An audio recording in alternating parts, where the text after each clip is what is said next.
Mengapa manusia perlu memberikan korban bakaran?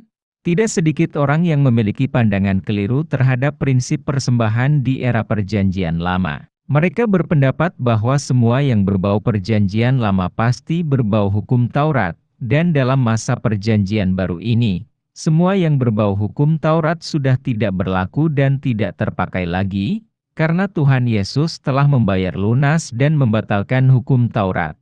Prinsip persembahan dalam era sebelum kemah suci berdiri, yakni 1. Persembahan merupakan inisiatif pribadi, yaitu sebagai respon si pemberi persembahan akan kasih, berkat, penyertaan dan perlindungan Tuhan.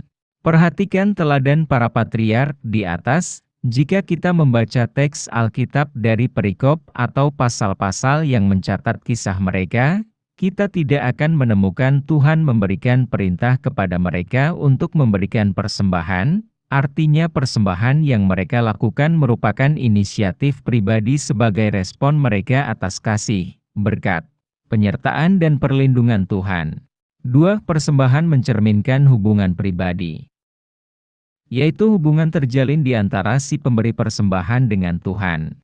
Pada waktu para patriark memberikan persembahan, di era itu tidak atau belum ada hukum tertulis yang mengharuskan dan mengatur pemberian persembahan. Dan jika kita simak dengan lebih teliti dalam kitab Kejadian, mereka yang memberikan persembahan kepada Tuhan adalah mereka yang memiliki hubungan pribadi dengan Tuhan. Kita tidak akan menemukan di dalam kitab Kejadian, orang yang tidak memiliki hubungan pribadi dengan Tuhan, lalu memberikan persembahan kepada Tuhan. Konsep persembahan dalam era setelah kemah suci. Setelah bangsa Israel keluar dari Mesir untuk beribadah kepada Tuhan, Musa diperintahkan Tuhan untuk membangun kemah suci, kemah pertemuan di mana Tuhan akan berjumpa dengan umat-Nya.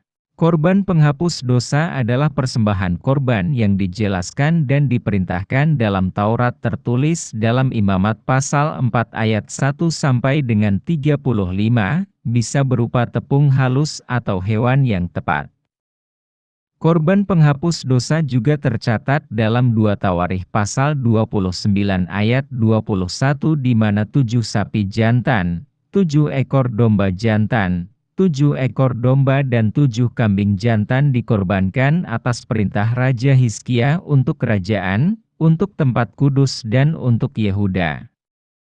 Korban penghapus dosa diperlukan sebagai sarana pendamaian bagi orang yang melakukan pelanggaran baik itu disengaja ataupun tidak sengaja dilakukan. Hewan kurban yang diperlukan untuk korban penghapus dosa tergantung pada status dari orang berdosa yang berkurban.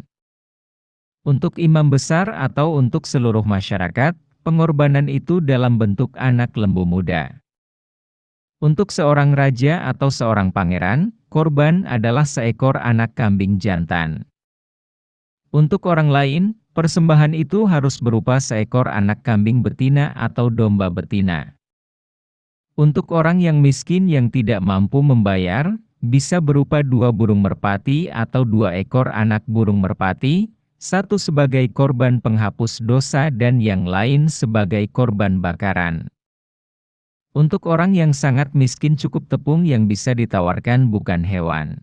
Persembahan bukanlah berbicara tentang apa yang dipersembahkan, tetapi berbicara bagaimana kita dapat berkenan di hati Tuhan dan bagaimana persembahan itu memberi bau harum yang menyenangkan bagi Tuhan. Ketika kita memberi persembahan, itu bukan untuk membuat gereja atau gembala menjadi kaya, tetapi itu saat yang tepat bagi kita membuktikan bahwa kita berkenan di hadapan Tuhan.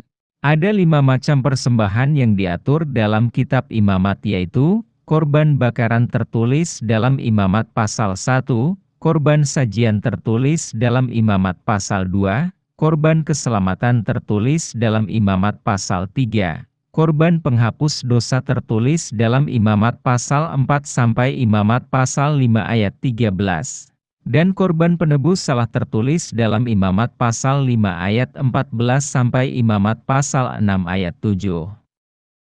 Kelima korban persembahan ini merupakan persembahan sukarela.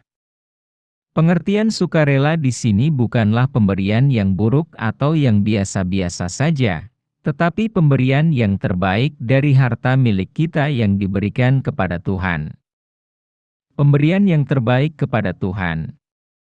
Sebab selama ini banyak orang yang salah mengartikan sukarela, mereka menganggap sukarela itu memberi dengan seadanya.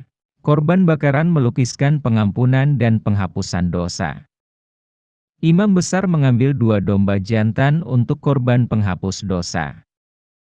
Salah satu dari domba tersebut dikorbankan sebagai korban penghapus dosa bagi seluruh umat Israel, sementara domba satunya dilepaskan di padang gurun. Korban penghapus dosa menyediakan pengampunan, sementara domba yang lain itu menyediakan penghapusan dosa. Persembahan binatang diperintahkan Allah supaya manusia bisa memperoleh pengampunan dosa. Binatang menjadi pengganti, yaitu binatang mati untuk orang yang berdosa. Persembahan binatang sudah tidak diperlukan setelah karya salib Yesus Kristus. Yesus Kristus adalah korban yang paling besar dan menjadi satu-satunya pengantara antara Allah dan manusia. Persembahan binatang melambangkan persembahan yang dilakukan Kristus bagi kita. Satu-satunya dasar di mana persembahan binatang dapat menyediakan pengampunan dosa adalah fakta bahwa Kristus bersedia mempersembahkan dirinya bagi dosa-dosa kita. Ia menyediakan pengampunan sejati yang hanya dapat dilukiskan dan dilambangkan oleh persembahan binatang.